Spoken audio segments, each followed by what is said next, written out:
এ এক আজব গ্রাম, ৪ হাত পায়ে হাঁটে এই গ্রামের মানুষজন। তুরস্কের এক গহীন অঞ্চলে লুকিয়ে আছে একটি গ্রাম যা বাইরের জগৎ থেকে একেবারেই বিচ্ছিন্ন।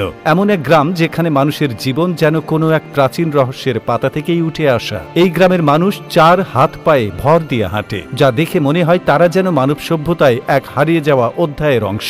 এখানে পৌঁছানো সহজ নয়, কোনো ভালো রাস্তা নেই কোনো আধুনিক প্রযুক্তি বা যোগাযোগ ব্যবস্থা। বাইরের পৃথিবীর আলো থেকে তারা যেন চিরতরে দূরে। তারা জানে না আধুনিক জীবনের অনেক সহজ সুন্দর বিষয়গুলোর কথা। আরো অবাক করার মতো ব্যাপার হলো, এই গ্রামে বিয়েও হয় কেবল নিজেদের মধ্যে। আন্তঃপ্রজননের খারাপ দিক সম্পর্কে তাদের কোনো ধারণা নেই, এমনকি কেউ যদি জানতেও চায় তারা তা শুনতে আগ্রহী নয়। এই গ্রামের মানুষজন কেমন করে এমন এক বিচ্ছিন্ন গ্রামে টিকে আছে, কিভাবে বা তারা নিজেদের এই অদ্ভুত জীবনধারায় মানিয়ে নিয়েছে? এই গ্রাম কি কেবলই একটি বিচ্ছিন্ন স্থান, নাকি এর পেছনে লুকিয়ে আছে আরো কোনো অজানা ইতিহাস? জানবো আজকের ভিডিওতে। তার আগে কমেন্ট বক্সে জানিয়ে দিন আমাদের ভিডিওটি আপনি কোথা থেকে দেখছেন। এই অদ্ভুত গ্রামে জন্ম নেওয়া মানুষদের মধ্যে প্রতিবন্ধী মানুষের সংখ্যাও কম নয়। অবাক করা বিষয় হলো, এই গ্রামের মানুষরা জানেই না যে 2 পায়ে ভর দিয়ে চলা সম্ভব। তারা কখনো সোজা হয়ে দাঁড়ানোই শেখেনি, দেখেনি কেউ হাঁটছে 2 পায়ে ভর করে। তাদের কাছে হামাগুড়ি দেওয়াই স্বাভাবিক চলার উপায়। নিজেদের মধ্যে বিয়ের ফলে তাদের শরীরের বাইরের কোনো জিন মিশতে পারেনি। তবে অবিশ্বাস্য হলেও সত্যি, 4 পায়ে ভর দিয়ে তারা যে গতিতে চলে তা 2 পায়ে হাঁটার গতির মতোই। তাদের কাছে মনে হয় এটাই সঠিক চলার পদ্ধতি। পুরনো প্রজন্ম থেকে প্রজন্ম সবাই এভাবেই হাঁটতে শিখেছে। হামাগুড়ি দেওয়ার অভ্যাস তাদের শরীরের গঠনে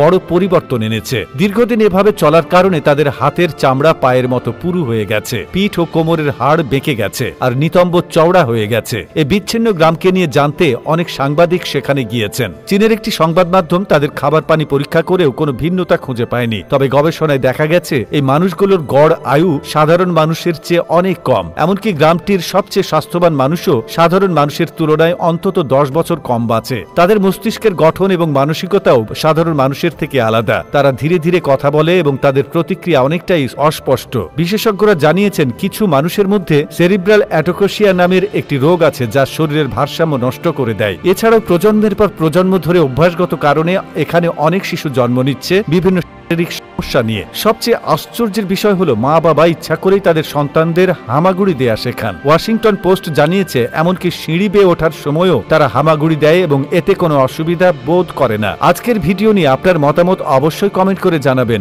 আবারও হাজির হব নতুন নতুন সব তথ্য নিয়ে। সে পর্যন্ত সবাই ভালো থাকুন, সুস্থ থাকুন। আল্লাহ হাফেজ।